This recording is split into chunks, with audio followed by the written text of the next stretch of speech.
ওইদিন মিনা বাজারে বাজার করতে গিয়ে এই অদ্ভুত জিনিসটা আমার চোখে পড়লো। দিস ইজ অ্যান ইনস্ট্যান্ট আলু ভর্তা বলে, মানে বোম্বে সুইটসের। আরও কি কি বের হবে আমি মানে অবাক হয়ে যাচ্ছি আজকাল বাজারে গিয়ে।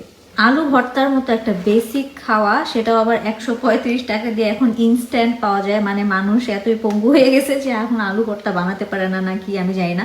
আমি যাও ভাবছিলাম যে হয়তো এটা ফ্রোজেন আলু ভর্তা সামথিং হবে, তাও নাই, এটার মধ্যে আলুও নাই। মানে আলু নাই বলতে এটা কি জানি আছে, এরকম পটেটো ফ্লেক্স, লবণ, এই যে দেখেন এখানে স্টেপ বাই স্টেপ দেওয়া আছে। আমি আসলে জানি না ভিতরে কি, আর জিনিসটা আমার কাছে খুবই ফানি লাগছে।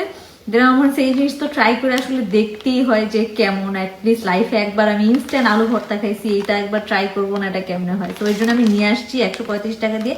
আজকে এটা আমি আপনাদের সাথে বানাবো অ্যান্ড দেখছি এটা টেস্ট কেমন হবে। আমার কেন জানি মনে হচ্ছে যে এটা চিপসের মতো হয়তো টেস্ট হবে, একদম আলু ভর্তা না। আর যদি একদম আলু ভর্তার মতো হয় ভাই, ফানি হইলেও this is really like life saving একটা জিনিস। যারা হয়তো বিদেশে থাকে, বাইরে থাকে, তারা এগুলা নিয়ে যেতে পারে, বা যারা অনেক কাজে ব্যস্ত থাকে তারা এরকম একটা রাখলে হয়তো খুব ইজিলি আলু ভর্তা বানাই খেতে পারবে। So let's see, let's try this. প্যাকেটে কি কি আছে চলেন ফার্স্ট একটু দেখি। এখানে একটা এটা কি ফ্রাইড চিলি, ভাজা মরিচ, ওকে। দিস ইজ ফ্রাইড অনিয়ন, মানে ভাজা পেঁয়াজ। ভাজা পেঁয়াজ দিয়ে জীবন আলু ভর্তা খাই নেই, তো জানি না কেমন লাগবে। এটা হচ্ছে এই যে পোটাটো ফ্লেক্স, এটার মধ্যে কি হবে দেখি। রিয়েল করে instant fluffy mash potato, seems very interesting. কিন্তু আসলে মানে জানি না এটার মধ্যে কি সায়েন্স আছে, but this is very interesting. Then আর কি আছে, ও এখানে যে সরিষার তেল আছে। সরিষার তেল আমার কাছেও ছিল। এনিওয়ে যেহেতু এটা একটা পুরো প্যাকেট, তো সরিষার তেল থাকা ভালো। হচ্ছে সব আছে, সরিষার তেল নাই কারো বাসা, তাহলে সে কিভাবে আলু ভর্তা খাবে? আলু ভর্তা তো সরিষার তেল ছাড়া পসিবলই না। আর কি আছে, লবণ। আচ্ছা, ভেরি গুড। আসলে আমরা পিকনিক টিকনিক গেলে বা ইনস্ট্যান্ট কোথাও গেলে টেলে রাস্তাঘাটে মনে হয় এটা বানায় খাওয়া যাবে। খুবই ইন্টারেস্টিং ব্যাপারটা। পানি নেই, রাস্তাঘাটে পানি না থাকলে তখন কি হবে? এটা তো বুঝলাম না ব্যাপারটা। এটা আবার কি? ও আচ্ছা, পানি মাপার জন্য আবার একটা ইয়ে দিছে যে এটাতে পানি মেজার করে, এই যে 150 ml পানি মেজার করে দিতে হবে নাকি। এটার ভিতরে পানি থাকলে ভালো হতো না ব্যাপারটা, তাহলে একদম আরো ইজি হতো। যাই না, পানি দিল না কেন। গ্লাভস আছে, মানে গ্লাভস দিয়ে এরকম আলু ভর্তা বানাইতে হবে জীবনে কখনো চিন্তা করি নাই, but this is very interesting. আমি এই গ্লাভস ইউজ করবো না ভাই, হাত দিয়ে কষলে আলু ভর্তা বানাবো, কোনো সমস্যা নেই। লেটস ট্রাই ইট, দেখি কি কি ফার্স্ট স্টেপগুলো ইয়ে করি। আগে মনে হয় এটা মিক্স করতে হবে ওই যে পানি দিয়ে, তারপর হয়তো এগুলো অ্যাড করতে হবে। ফ্যাশনের আলু ভর্তা বানানোর জন্য আমি আমার আড়ঙের নতুন বাটি বের করছি। এটা এতদিন ইউজ করি নাই, আজকে এটা ইউজ করবো। একটা ফ্যাশনেবল সুন্দর একটা বাটি লাগবে এটার জন্য। আচ্ছা, ওরা যে বাটি দিল না, বাটি ছাড়া মানুষ যদি রাস্তাঘাটে বা কোথাও গিয়ে কি হবে, আবার একটা এক্সট্রা বাটিও নিতে হবে। এইটুকুর জন্য 135 টাকা। একটা প্লাস্টিকের বাটি অ্যাড করতে পারতো এটার সাথে। কিন্তু এই যে এই টাইপ বাটিগুলো না আজকাল অনেক জিনিসের সাথে ফ্রি দেয়। সো আমি বোম্বে সুইটসকে একটা সাজেশন দিব যে আপনারা একটা এরকম বাটিও ফ্রি দেওয়া শুরু করেন এটার সাথে, লাগে একটা অফার। আই থিঙ্ক আরো ভালো চলবে, মানুষ আরো কিনবে, যেহেতু একটা বাটিও আছে সাথে, মানে পুরো একটা প্যাকেজ হয়ে যাবে। এই যে পোটাটো ফ্লেক্স যেটা আছে, সেই বাটিটার মধ্যে পোটাটো ফ্লেক্স গুলো দিব আর একটু বাটি। তো অনেকখানি, আমার বাটি ভরে যাবে কিনা বুঝতেছি না। এনিওয়েজ এখন দিব সল্ট, মানে লবণ। আমি আবার ইংলিশে কেন বলতেছি।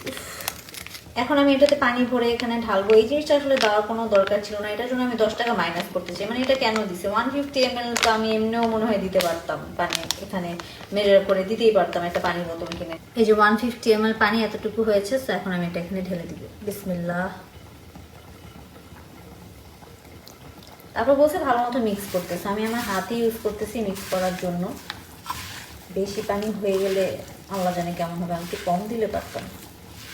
আলু মিক্স করার পরে কিন্তু একদমই আলুর মতো লাগতেছে, দেখেন, মানে একদম আলু। আরো বেটার, মানে টেক্সচারটা আরো বেটার লাগতেছে আমার কাছে। Very very interesting. মানে ফার্স্টে এত হাসাহাসি করলাম, বাট এখন কিন্তু জিনিসটা আমার কাছে খুব ভালো লাগতেছে। এখন আমি দিব পেঁয়াজ। পেঁয়াজটা হচ্ছে ভিতরে এরকম ভাজা। পেঁয়াজটা ভালোই লাগতেছে ভাই, জিনিসটা খুবই ইন্টারেস্টিং। মরিচটা দেখেন ফাঁকি করে নাই, মানে আমি ভাবছিলাম চিলি ফ্লেক্স হবে, এখন দেখি যে জাস্ট শুকনা মরিচ ভাজা। এখন এইটাকে আবার আমার ডলতে হবে, আরে আশ্চর্য। এটার জন্য 10 টাকা মাইনাস হওয়া উচিত। আমি মরিচটা এরকম প্যাকেটের ভিতরে রেখে এরকম করে ভাঙবো, কারণ আমার হাত জ্বলবে আমার মনে হচ্ছে। কিন্তু মরিচের ভাজাটা কিন্তু খুবই সুন্দর হয়েছে। মানে আমি এতক্ষণ ডাটিগুলা ভাঙতেছিলাম, তখন দেখলাম যে খুবই ক্রিস্পি আর খুব সুন্দরভাবে ভাজা মরিচগুলা। একটা সাইডে এরকম করে নিয়ে আবার একসাথে একটু মিক্স করবো। আমি মনে হয় সবগুলো মরিচ দিব না, কারণ আমি এত মরিচ খেতে পারবো না, অনেক ঝাল, আমি এত বেশি ঝাল খাই না। সো এখন আমি আলু আর এই মরিচ আর পেঁয়াজ একসাথে মিক্স করছি।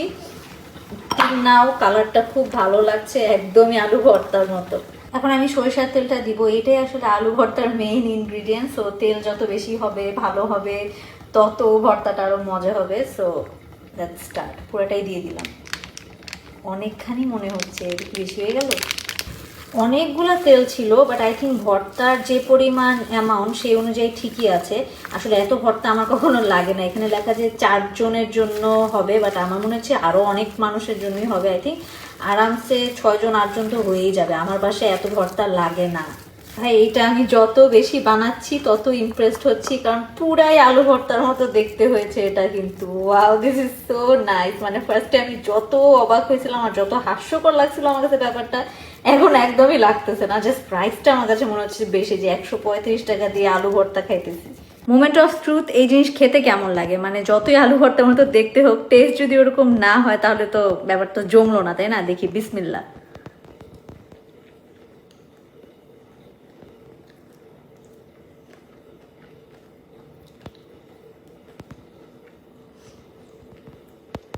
জিনিসটা পুরাই আলু ভর্তার মতোই, জাস্ট আমার কাছে মনে হচ্ছে যে ভাজা পেঁয়াজটা না হলে ভালো হতো, কারণ ভাজা পেঁয়াজ দিয়ে তো আসলে আমরা আলু ভর্তা খেয়ে ইউজ টু না, কাঁচা পেঁয়াজ দিয়ে ইউজ টু। সো ভাজা পেঁয়াজের একটা ফ্লেভার আছে, একটা মানে ওই যে ভাজা ভাজা একটা ব্যাপার আছে, যেটা একটু ডিফারেন্ট লাগতেছে টেস্টটা আলু নর্মাল আলু ভর্তার চেয়ে। বাট খেয়ে মনে হচ্ছে যে হাই ফাই হোটেলের কিছু আলু ভর্তা আছে দেখবেন, যে 5 স্টার হোটেলগুলোতে ফ্যাশনের আলু ভর্তাতে, ওই আলু ভর্তাগুলোতে দেখবেন এরকম একটা টেস্ট আছে। So it's not bad, it's really good. আসলে টেস্টটা খুবই ভালো, সব কিছুর অ্যামাউন্ট পারফেক্ট ছিল। জাস্ট ভাজা পেঁয়াজটা না হলে আই থিঙ্ক একদমই আলু ভর্তার মতো হতো, মানে একদম জেনুইন আলু ভর্তার টেস্ট। এটার টেস্টও বেশ ভালো, জাস্ট একটা ভাজা ভাজা এফেক্ট থাকাতে একটু বিদেশি টাইপের একটা আলু ভর্তা লাগতেছে।